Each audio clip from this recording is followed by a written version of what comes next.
Also just arrived, there's young David Jacobs with the drinks. Cholly, what are you choosing for us today? Well, notice lots of sniffly noses and sore throats. So how about a hot water, a honey lemon, a little bit of ginger, and if you so wish, a nip of whiskey, just to... Oh, hello. You know. Oh, you've got a cold as well, have you now? Oh, excellent.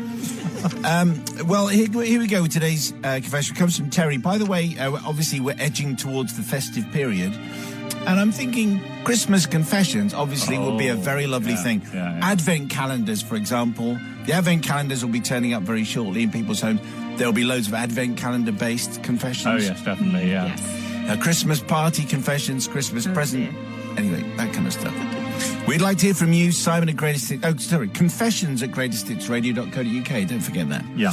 Terry says, Father Simon and the Confessional Collective. Let's set the scene. Back in the early 90s, when we were all just growing up and either just buying or doing up our houses. It's a long time ago. Yeah. Me and my mate decided that we would arrange to go out for a pint with the boys in a bar full of noise. As always, we would give a round-robin call just to make sure everyone knew where to meet and at what time. I was put in charge... This confession sort of veers off in an unusual direction, I think. I was put in charge of calling Graham. Graham had just started working for a national cigarette company as the rep who would race up and down the A1 flogging his dodgy wares. Don't think we've had a cigarette... No, we haven't. ...salesman. Intriguing. Well, how? Graham on this occasion did not answer the phone and it went straight to voicemail. In the moments when you decide to either leave a message or hang up, I had an idea. As I was using my mate's new mobile, a very sleek one it was too, it gave me the fun idea to put on a different accent and give the name of Mr. Stevens from, shall we say, London, and inform Mr. Ritchie that his new Pontiac had a serious fault. You've got to do so. It's got a serious fault.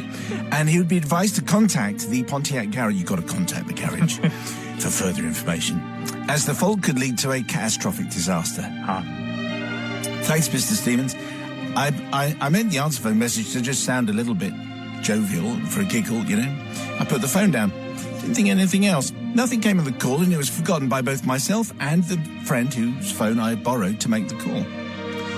That was until we went out the following Friday and we're listening to the trials and tribulations of a working cigarette salesman. These conversations take place over a number of weeks. Graham was telling us that he had a call from the head of the Pontiac garage that there was a fault with the car. Graham, in his wisdom, called the local garage and explained about the call and asked what he needed to do and who was Mr. Stevens. The guys at the local garage were obviously unaware of any issue. However, knowing Pontiacs, they said it would be wise to contact the main dealer and they may be able to assist. So he did that. Pontiac main dealer was very concerned and said he was unaware of any issues that could lead to a disaster. However, he advised Graham to contact Pontiac UK, but not to use the car in the meantime. Known for being the best cigarette salesman north of Watford, taking away his steed left him helpless, and also no transport for him and his future wife, Brenda, a woman of few words, but when they did come, you didn't want to be on the receiving end. Okay. Right, yeah. She missed a night out with the girls every week. She missed a night out as she missed a trip to the gym every week, her quarterly trip to have a cut and blow dry with Warren, and had to go for a weekly shopping trip using public transport. Oh, imagine. The car had now stood still over the weekend and for every single week until the offices of Pontiac UK opened up for a fresh week of automotive chaos. First thing Monday morning, Graham called Pontiac UK. The team were extremely helpful and said that they would now go and look into his situation personally, but they would probably have to contact Pontiac HQ in America. And to do that, they needed Sandra. Unfortunately, Sandra, the bilingual person, wouldn't be in until midday as they were trying out a new flexi-time working system. What? Still concerned for the car and Graham's welfare, they advised that it would be a poor decision to drive the car and insisted it should not be driven while they're waiting for this decision. Then we learnt that Sandra had gone on holiday and wouldn't be back for 3 weeks. But they definitely shouldn't do anything until she got back. Still, the car stood on the drive. When Sandra eventually returned, having caught pneumonia on her holiday and having to go off for another week, things started to move, finally. She advised him to have a complimentary checkup at his local garage.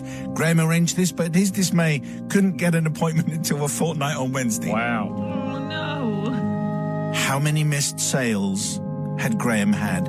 How many missed gym sessions and cut and blow dries with Warren had Brenda had?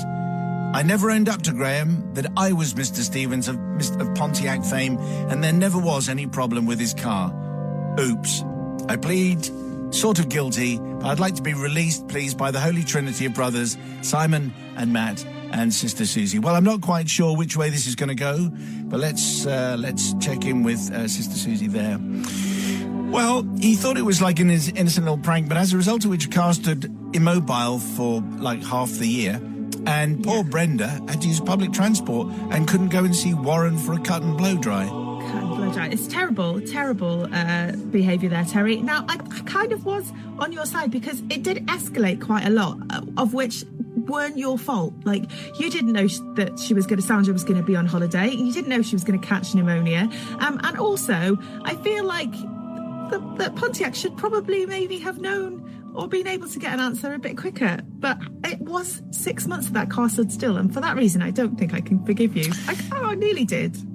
Okay, so you're saying absolutely not forgiven? Not forgiven. Okay, well, I wonder which way this is going to go. Brother from another gutter. Well, I think Susie's absolutely right. There are loads of things happened there that Terry couldn't possibly have known were going to happen. I mean, I don't understand why Sandra's the only one in the office who can call America. As far as I know, they pretty much speak a lot of English over there as well. So why is it all down to Sandra? She goes on holiday and she can't come back for 3 weeks and suddenly no one else can pick up a phone. No. And also, Brenda, get on a bus, Brenda. What's wrong with getting on the bus? I'm not going to my gym. I'm not going shopping on the bus. Get on the bus. And what's so special about Warren? No, don't answer exactly, that question. And about Warren. And so, yes, and selling your cigarettes. Everything going up in smoke. So for that reason, I choose to forget.